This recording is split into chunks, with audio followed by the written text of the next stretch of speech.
Hey, everybody. Today I want to talk to you about 3 reasons not to sell merchant services. So, I've now worked with thousands of agents, I've worked with hundreds of sales managers and executives in this industry, and I've really come up with 3 reasons why I think it would be a really bad idea for you to get involved in selling merchant services. And I want to share those 3 things with you today.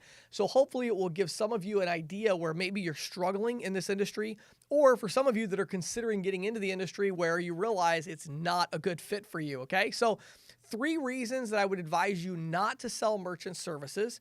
Number one on my list, this is going to sound like an obvious one, but if you don't know how to sell, you should not get involved in selling merchant services. Let me explain though, because I know that sounds really simplistic. This is an industry that actually is not great at sales training. Okay. So even the training that I put out, when I put out tons and tons of training, I put out a lot of sales tips. But even in my training, I assume that you have a basic concept of how to sell things to people. So maybe you've sold insurance in the past, or cars, or you've sold security systems, or whatever it is. You've sold some things. You have some basic sales experience. Because if you don't, what you're going to find is this is not really the best industry for you to learn how to sell. Now, there are exceptions to the rule. Certainly, there are some local ISOs that might be willing to really work with you out in the field daily for a year. But I think by and large, if you don't know how to sell, if you're not somebody who's really confident that, you know what, I can definitely go sell things, I really think this is the wrong industry for you to get into because it's so sales competitive that if you don't have that basic skill set, it's really going to be a challenge for you. Okay. Number two, if you're not ready to work hard independently, this is a really bad opportunity for you to consider. So what do I mean by this? Well, in our industry, whether you're a W-2 salesperson or a 1099 contractor, in the vast majority of the cases, you're given a good bit of freedom and flexibility.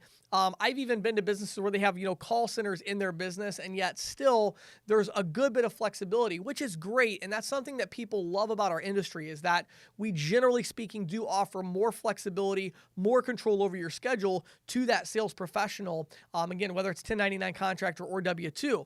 However, that really can work against you. If you're somebody that's used to that kind of structure and accountability, maybe you've had a sales job for a long time. One of the things you have to come to grips with very quickly is, do you have the ability to make yourself go to work on a regular, consistent basis over a long period of time? Okay. If you do not have that willingness or that ability or that discipline or that character, you've got to get it really quickly, or you've got to jump out and get into a different opportunity. And again, as with the last rule, there are exceptions to the rule. There are definitely going to be some opportunities where you're going to be selling, especially inside sales in this industry, where they are going to provide that accountability and structure. But I think as a general rule, when I'm talking about 95% of the real big opportunities in this industry for sales professionals, they're going to require you to have that discipline and that character to get out of bed and go to work in the morning. Now, what I usually recommend to people that are struggling with this is, first of all, don't beat yourself up and say, oh, I must just be a lazy person. Well, it's possible, but most likely it's not that you're a lazy person. Most likely it's because of a couple things. Either number one, you haven't been trained sufficiently, and so you're nervous to actually take action because you're afraid you're going to look like an idiot because you don't know what you're talking about, and we're going to get to that in the third reason here.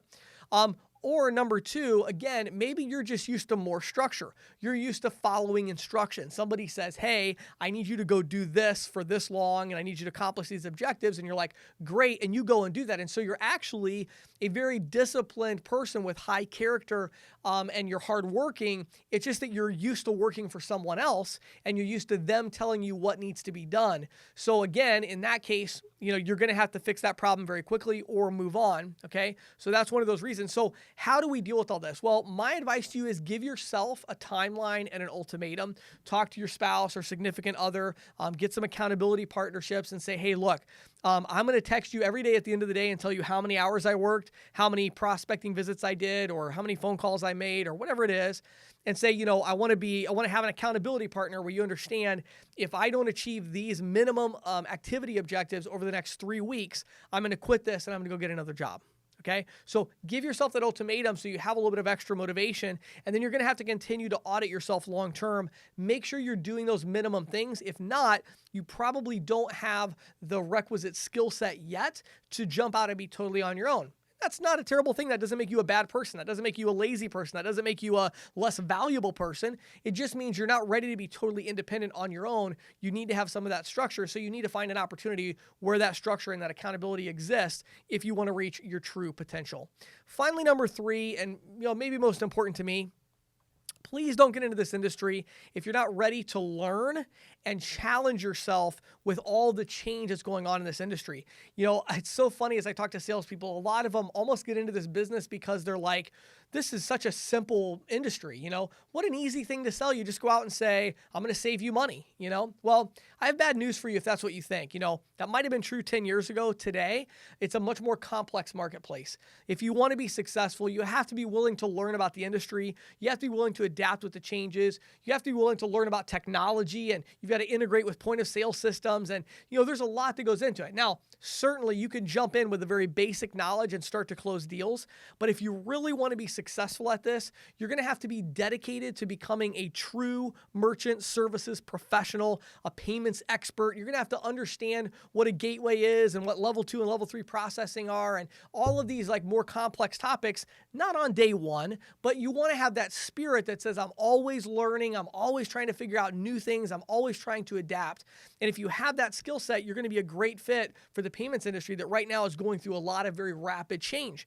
If you're not into that and you're just going to be a mindless drone out there doing your thing, this is really not the right industry because this industry is so dynamic. It's changing so quickly that you're going to very quickly be left behind. So I would really encourage you to think about this opportunity. Now, I believe this is a tremendous opportunity. If you know how to sell, this is a great opportunity for you. If you're ready to learn and change and grow and all that, this is just a tremendous opportunity. If you have that ability to work on your own, maybe you've had a business or you've been independent and you have a track record of discipline and character and hard work, independent of structure and accountability, this could be an amazing, life-changing industry and opportunity for you, but I want you to really consider it and make sure it's the right fit for you. My name is James Shepard. Thanks for watching and listening.